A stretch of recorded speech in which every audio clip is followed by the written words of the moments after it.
કેવીની class YouTube ચેનલમાં આપ સરે મિત્રોનું હું દિલથી સ્વાગત કરું છું। આજે વિદ્યાર્થી મિત્રો વાત કરવાના છીએ ધોરણ 5માં આપણે ગુજરાતીની જે વાર્ષિક પરીક્ષા લેવામાં આવનાર છે તે તારીખ 7/4/2025ના રોજ પેપર લેવામાં આવશે। જે મિત્રો તમારું 40 ગુણનું પેપર હશે। મિત્રો આ પેપરનું આપણે સચોટ સોલ્યુશન કરીશું જે તમારી આવનારી પરીક્ષામાં ખૂબ જ ઉપયોગી નીવડશે। તો ચાલો વિદ્યાર્થી મિત્રો વિડીયોની શરૂઆત કરીએ। તેના પહેલાં તમે ખાસ કરીને ચેનલમાં નવા હોય તો ચેનલને અવશ્ય સબસ્ક્રાઇબ કરી વિડીયોને લાઇક અને શેર કરવાનું પણ ન ભૂલતા। વિદ્યાર્થી મિત્રો આપણે જે દ્વિતીય સત્રાંત પરીક્ષા આવનાર છે 2024-25 અંતર્ગત તારીખ 7/4/2025ને સોમવારના રોજ જે પેપર લેવામાં આવશે તે આપણું 40 ગુણનું પેપર હશે। 2 કલાકની અંદર આપણી શાળામાં પેપર પૂર્ણ કરવાનું છે। વિદ્યાર્થી મિત્રો અહીંયા પ્રશ્નને પત્રની વાત કરીએ તો તમારે જે મિત્રો અલગથી સપ્લિમેન્ટરી આપવામાં આવશે તેની અંદર આના જવાબ લખવાના છે। પ્રશ્ન 1 છે, નીચેના પ્રશ્નોના ટૂંકમાં જવાબ લખો। જેમાં પહેલો પ્રશ્ન છે કે ભાઈ નવાઈ શબ્દનો વિરોધી શબ્દ લખો। તો મિત્રો નવાઈ એટલે અનાશ્ચર્ય અથવા જૂનાપણું। બીજો પ્રશ્ન છે હોશિયાર શબ્દનો સમાનાર્થી શબ્દ તો ચાલાક, કુશળ। ત્રીજું છે વગડાઉ શબ્દનો સમાનાર્થી શબ્દ રાની, જંગલી। 4 અંબર શબ્દનો વિરોધી શબ્દ થશે ધરતી। અને 5 હાલરડું શબ્દનો સમાનાર્થી શબ્દ હાલરું એવો થશે। પ્રશ્ન મિત્રો 2ની વાત કરીશું તો નીચેના પ્રશ્નોના ટૂંકમાં જવાબ લખવાના છે। જેની અંદર પ્રશ્ન 1 છે કે સપનાના પગની સરખામણી કોની સાથે કરી છે। તો મિત્રો આપણે પૂરા વાક્યમાં જવાબ લખીશું કે સપનાના પગની સરખામણી સોયની અણી સાથે કરવામાં આવી છે। બીજો પ્રશ્ન કાકીને શા માટે ગુસ્સો આવ્યો હતો। તો મિત્રો બકરીને મારી નાખી હતી એટલા માટે કાકીને ગુસ્સો આવ્યો હતો। ત્રીજો પ્રશ્ન પાંદડાની કિનારીનું પાણી શાની જેમ ચમકતું હતું। તો મિત્રો પાંદડાની કિનારીનું પાણી ઝવેરાતની જેમ ચમકતું હતું।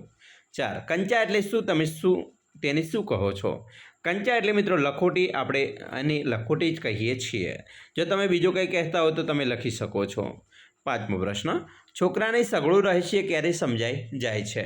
તો મિત્રો છોકરાને પર્વત પર જઈને સઘળું રહસ્ય છે તે સમજાઈ જાય છે। પ્રશ્ન 3ની વાત કરીશું તો અહીંયા મિત્રો નીચેના પ્રશ્નોના ટૂંકમાં જવાબ લખવાના છે। જેમાં પહેલો પ્રશ્ન છે અહીંયા મિત્રો નિશાની આપેલી છે એ ઉદ્ગાર ચિહ્ન છે, નો ઉપયોગ કરી એક વાક્ય લખો। તો આપણે વાક્ય લખીએ કે વાહ કેટલું સુંદર તળાવ છે। બીજો પ્રશ્ન છે તમે અત્યારે શું કરો છો। વાક્યમાં મિત્રો વિરામ ચિહ્ન મૂકી વાક્ય ફરીથી લખો। તો અહીંયા મિત્રો લખી શકાય કે તમે અત્યારે શું કરો છો, પ્રશ્ન ચિહ્ન મૂકી શકાય। ત્રીજો પ્રશ્ન છે પ્રશ્ન ચિહ્નનો ઉપયોગ ક્યારે થાય છે। તો જવાબ છે કે જ્યારે કોઈને પ્રશ્ન પૂછવો હોય ત્યારે આપણે પ્રશ્ન ચિહ્નનો ઉપયોગ કરીએ છીએ। 4 જીભ શા માટે ટકી રહેતી હતી। તો વાક્યમાં કયા વિરામચિહ્નનો ઉપયોગ થયો છે। તો મિત્રો અહીંયા વાક્યની અંદર પ્રશ્ન ચિહ્નનો ઉપયોગ થયો છે તો આપણે આવું નિશાન હોય તેને પ્રશ્ન કહેવાય, બરાબર। દરેકનું નિશાનનો આપણને ખ્યાલ આવવો જોઈએ। જેમ કે ઉદ્ગાર ચિહ્ન તો આને કહેવાય। અર્ધવિરામની વાત કરી છે મિત્રો, બરાબર। અલ્પવિરામ છે, અર્ધવિરામ છે, તો આનો પણ આપણને ખ્યાલ આવવો જોઈએ। 5 ઓહો કેવું ભવ્ય અને રમણીય સ્થળ। વાક્યમાં કયા વિરામચિહ્નનો ઉપયોગ થયો છે। તો મિત્રો અહીંયા ઓહો એવું કહ્યું છે એટલે ઉદ્ગાર ચિહ્ન કહેવાય। આશ્ચર્યનો ભાવ દર્શાવ્યો છે એટલે ઉદ્ગાર ચિહ્નનો ઉપયોગ થયો છે। પ્રશ્ન 4 ઉપર જઈશું। અહીંયા આપેલા ફકરાને આધારે નીચે આપેલા પ્રશ્નોના જવાબ લખવાના છે। મિત્રો સરસ મજાનો એક ફકરો આપેલો છે કે રામ અને સીતા વનમાં ઝાડ નીચે બેઠા હતા। લક્ષ્મણ થોડે જ દૂર શસ્ત્રવિદ્યાનો મહાવરો કરતા હતા।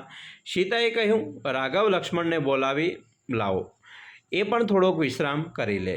જાનકી અનુજ લક્ષ્મણ થાકતો જ નથી, તમે બંને ભાઈઓ કોણ જાણે કેવી માટીના બનેલા છો। સીતાએ હસીને કહ્યું। રામે કહ્યું માટી તો અયોધ્યાની જ હતી પરંતુ અમને વિશેષ રીતે કહેવામાં આવ્યા છે। તો આના ઉપરથી આપણે પ્રશ્નોનો જવાબ લખીએ તો પ્રશ્ન 1 છે લક્ષ્મણ શું કરી રહ્યા હતા। તો લક્ષ્મણ છે શસ્ત્રવિદ્યાનો મહાવરો કરી રહ્યા હતા। પૂરા વાક્યમાં જવાબ લખીશું। બીજો પ્રશ્ન છે રાઘવ એટલે કોણ। તો રાઘવ એટલે રામ। 3 જાનકી એટલે કોણ। જાનકી એટલે સીતા। ચોથો પ્રશ્ન છે અનુજ શબ્દનો અર્થ લખો। મિત્રો અનુજ એટલે નાનો ભાઈ થાય। અને 5મો પ્રશ્ન છે સીતાજી કોને વિશ્રામ કરાવવા માગે છે। તો સીતાજી છે લક્ષ્મણને વિશ્રામ કરાવવા માગે છે। પ્રશ્ન મિત્રો 5 છે કૌંસમાં આપેલા શબ્દોમાંથી દરેક વાક્યમાં 2 શબ્દોનો ઉપયોગ કરી 5 વાક્યો બનાવો। મિત્રો અહીંયા તમને ઉદાહરણ આપેલું છે કે ઘૂંટણ અને ચકામું। તો અહીંયા મુકેશને વારંવાર ઘૂંટણ પર વાગવાથી ત્યાં ચકામું થઈ ગયું છે। તો બંને વાક્યનો આપણે ઉપયોગ કર્યો। તેવી રીતે મિત્રો અહીંયા ચિત્ર અને ચોકલેટનો ઉપયોગ કરી શકો છો, બરાબર। વરસાદ, દુકાન, લીલું, દિવાળી, ટ્રાફિક, ભાગ, ઝડપ, પરીક્ષા। તો દરેકનો મિત્રો આપણે ઉપયોગ કરી અને તમે આનો પ્રશ્નનો જવાબ છે એ લખી શકો છો, બરાબર. એવી રીતે મિત્રો આપણે બંને શબ્દોનો ઉપયોગ કરીને લખી શકીએ, બરાબર. જેમ કે ચિત્ર છે, તો મેં એક ચિત્રમાં દુકાનનું ચિત્ર જોયું, બરાબર. મેં એક ચિત્રમાં દુકાન જોઈ, બરાબર. ટ્રાફિક ભાગ અને મિત્રો વરસાદમાં પણ ઉપયોગ કરી શકાય કે વરસાદમાં ટ્રાફિક થઈ જતી હોય છે, બરાબર. એવી રીતે મિત્રો અલગ અલગ, બરાબર. અથવા વરસાદમાં આખું ગામ લીલું થઈ જાય છે, ખેતરો લીલા થઈ જાય છે, બરાબર. વરસાદને લીલું બંનેનો ઉપયોગ કરીને એક વાક્ય લખી શકાય. તો આવી રીતે મિત્રો ચિત્ર અને ટ્રાફિક ભાગ, તો મેં એક ચિત્રમાં ટ્રાફિકનો ભાગ જોયો, બરાબર, એ પણ લખી શકાય છે. ચોકલેટ અને ગમે તે બીજું દુકાનનો ઉપયોગ કરી શકાય. મેં દુકાનમાં ચોકલેટ જોઈ, બરાબર. મેં દુકાનેથી ચોકલેટ લીધી, બરાબર. આવી રીતે આપણે ઉપયોગ કરી શકીએ છીએ, બરાબર. પછી પરીક્ષા પૂર્ણ થતાં અમે દિવાળીના વેકેશનમાં મામાને ઘરે ગયા, તો આ પણ લખી શકાય. તો આવા અલગ અલગ મિત્રો વાક્યો બંને શબ્દોનો જોઈન્ટ કરીને આપણે વાક્યો છે લખી શકીએ છીએ. પ્રશ્ન 6, નીચે આપેલી ઘટનાઓ માટે અનુમાન કલ્પના કરી ખલિયા પૂરો. ઉદાહરણ છે, રાતનો સમય હતો, અચાનક વીજળી જતી રહી અને એકાએક અંધારું થઈ ગયું એટલે નાનકડી ચક્કી મોટેથી રડવા માંડી. તો અહીંયા મિત્રો પ્રશ્ન આપણે લખવાનો છે કે ભાઈ ખલિયા શૈલેષ કાંઈ જોયા વગર દોડ્યો અને લપસી પડ્યો, તો અંધારામાં, બરાબર, એના પગ છોલાઈ ગયા અને આરોગ્ય કેન્દ્રમાં લઈ ગયા. તેવી રીતે બીજો પ્રશ્ન છે કે ભાઈ ખલિયા અને અમે મોટેથી ઈસી પડ્યા, તો બાળકો અને અમે મોટેથી ઈસી પડ્યા. પછી ત્રીજું, લગ્નનો મંડપ તૂટી પડ્યો અને બધા જ જાનૈયાઓ ભાગમ ભાગ કરવા લાગ્યા. તો આવી રીતે આપણે ખલિયા પૂર્ણ કરી શકીએ. પ્રશ્ન મિત્રો 7 છે, જેમાં જોડકા જોડવાના છે. પહેલો પ્રશ્ન છે કે પપૈયાના છોડ નર અને માદા, તો અહીંયા થશે એમ 2 પ્રકારના હોય છે. બીજું, દાળને મીઠાવાળા પાણીમાં 2-3 કલાક પલાળી રાખો. ત્રીજું, એક વાસણમાં તો કે મીઠું ગરમ કરવા મૂકો. 4, ધાણીના જેમ મમરા તૈયાર થાય. અને 5, ફળ ફક્ત માદા પપૈયાને થાય છે. તો આવી રીતે જોડકા પણ જોડી શકાય.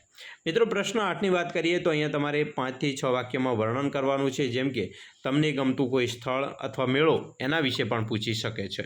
તો 5 ગુણની અંદર તમને ગમતું સ્થળ કોઈ પણ મિત્રો વિશે તમે 5 થી 6 વાક્યની અંદર વર્ણન કરી શકો છો. 10 વાક્યની અંદર પણ વર્ણન થઈ શકે.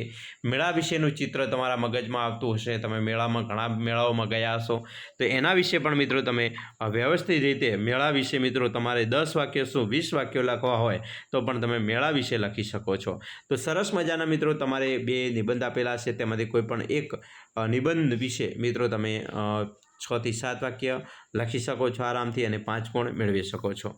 તો આવી રીતે તમારું પેપર છે મિત્રો આવનાર છે. અમે આશા રાખીએ છીએ તમને આપણો આ વિડીયો ખૂબ જ ઉપયોગી નીવડશે તમારી પરીક્ષામાં. અને ખાસ વિડીયો ગમ્યો હોય તો લાઇક, શેર અને સબસ્ક્રાઈબ કરવાનું પણ ન ભૂલતા.